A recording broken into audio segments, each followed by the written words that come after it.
Assalamualaikum warahmatullahi wabarakatuh. Sahabat channel Dhani Production. Hari ini saya berada di kantor Polsek Munjul, Polres Pandeglang, Polda Banten. Silaturahmi dengan Pak Kapolsek nih, sahabat channel Dhani Production. Sedikit bincang-bincang santai dengan Pak Kapolsek. Bisa disampaikan Pak Kapolsek, perkenalkan dengan sahabat channel Dhani Production. Ya. Assalamualaikum warahmatullahi wabarakatuh. Nama saya AKP Muhammad Sudrajat, jabatan saya Kapolsek Munjul. Pak Kapolsek, alhamdulillah nih saat ini bisa bersilaturahmi dengan Pak Kapolsek. Mau sedikit bincang-bincang, mau saya tanyakan terkait beberapa informasi yang saat ini di masa pandemi seluruh tim satuan Satgas Covid baik di tingkat kabupaten dan kecamatan di wilayah Kabupaten Pandeglang ini sedang gencar-gencarnya nih memberikan sosialisasi kepada masyarakat, karena di bulan terakhir ini yang terpapar Covid di wilayah Kabupaten Pandeglang cukup meningkat. Bagaimana sih untuk wilayah Kecamatan Munjul di bawah wilayah hukum Polsek Munjul? Bisa disampaikan, Pak? Siap. Jadi begini Pak, untuk Polsek Munjul ini kebetulan membawahi 2 kecamatan. Pertama adalah Kecamatan Munjul, kedua Kecamatan Sindang Resmi. Jadi 2 kecamatan itu kita membawahi 18 desa. 2 kecamatan. 2 kecamatan. Jadi 1 kecamatan Munjul 9 desa, kemudian Kecamatan Sindang Resmi 9 desa. Kemudian untuk penyebaran COVID-19 di Kecamatan Munjul ini, kalau nggak salah bulan Desember itu dilaksanakan secara besar-besaran tingkat kabupaten. Dampaknya swab. Ya, dampaknya dari penyebaran COVID-19 juga ada dampaknya terhadap Polsek Munjul.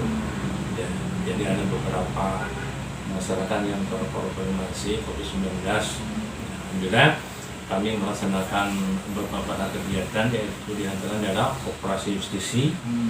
Ya, operasi justisi di mana sasaran operasi justisi ini adalah pertama adalah kegiatan mobile, kemudian kegiatan statik yaitu operasi stasioner, yang kedua adalah operasi komunitas. Kami melaksanakan kegiatan itu tiap hari. Sasarannya adalah tadi, ya, di mana pertama kita kalau operasi stasioner kita melaksanakan operasi di ruas jalan tertentu di wilayah hukum Polsek Munjul. Jadi antaranya kita menyetop kendaraan yang tidak memakai masker, kemudian baik itu kendaraan roda 2 maupun roda 4. Kemudian untuk sasaran berikutnya adalah mobile ini di mana anggota diharuskan memberikan penyuluhan ke masyarakat ya, yang mana berada di wilayah hukum wilayah Munjul. Contoh mungkin di daerah-daerah rawan berkumpulnya orang-orang di pasar dan sebagainya. Ada lagi komunitas. Kami melaksanakan kegiatan ini terhadap komunitas yang ada di wilayah Munjul. Contoh mungkin komunitas pedagang pasar, ya, banyak lagi yang lainnya. Ini kami laksanakan kegiatan, ya alhamdulillah dari beberapa kegiatan itu dari penyebaran COVID khususnya di wilayah Polsek Munjul ya, bertahan, ya tidak ada kenapa. Mungkin bisa sampaikan. Nah, ini terkait dengan berapa personil sih?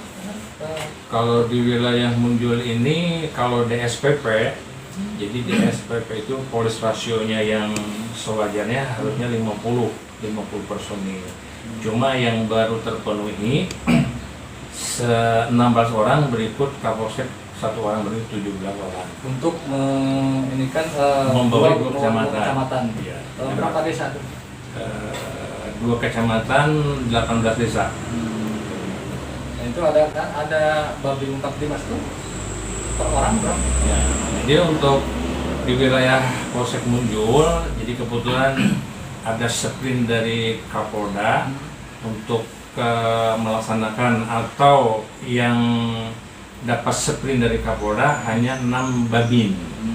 Berarti kalau kita bagi 1 babin membawahi 3 desa, gitu Pak. Karena memang keterbatasan personil juga dan keterbatasan anggaran mungkin dari Poldanya. Jadi untuk Polsek Munjul ada 6 babin. Nah, ini ngomong-ngomong nih bahwa Kapolsek ini ada seorang sosok ustadz nih. Di kediamannya itu ketua DKM ini, sehingga emang tidak heran kalau misalkan dalam menjaga ketertiban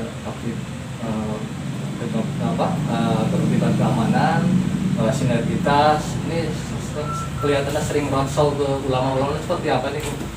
Mungkin sejak tahun 2003 ini itu juga oleh masyarakat di komplek kami sebagai ketua DKM, alhamdulillah sampai hari ini saya sudah. Nah, kembali kepada tupoksi nih, sebagai Pak Kapolsek membawahi 2 wilayah. Ada sih rencana-rencana membuat program Pol Kapolres, menjadi pol bisa disampaikan itu sektor ya? Ada rencana-rencana pembuatan seperti itu bisa disampaikan Pak? Ya kebetulan pada waktu Bapak Kapolres, Bapak Hamam, ya, beliau menginstruksikan ya, kepada seluruh jajaran bahwa polsek ya harus sudah harus sudah keberadaan polsek itu harus sesuai dengan ketentuan. Contoh mungkin harus punya sertifikat, dan bagi kecamatan yang belum punya polsek ya tolong diajukan. Kebetulan kami juga karena memang tanah di Sindang Resmi itu ada untuk pembuatan pol subsektor yang kami ajukan ke beliau. Alhamdulillah ada tanggapan bahwa Kapolres juga kemarin sudah kontrol ke lokasi. Jadi rencana mungkin nanti akan dibuat sebelum mendirikan polsek Sindang Resmi. Itu pertama kita nanti dirikan pol subsektor ya, Sindang Resmi. Jadi responnya cukup bagus Pak Kapolres ya. Alhamdulillah. Yang keduanya mungkin masyarakat juga sudah menginginkan masyarakat Sindang Resmi untuk membuat pelayanan ya. Polres, ya membuat polsek kan memang untuk memudahkan pelayanan, contoh pembuatan SKTK dan sebagainya. Nah, terkait dengan program Pak Kapolda nih yang baru-baru ini udah mulai gencar nih di medsos terkait program pendekar itu apa tuh, bisa disampaikan bagaimana implementasinya di bawah di seluruh Polres dan polsek-polsek yang ada di wilayah hukum Polres Pandeglang dan Polda Banten, bisa disampaikan Pak? Ya, jadi ada untuk Bapak Kapolda yang baru ini ada program namanya Pendekar Banten.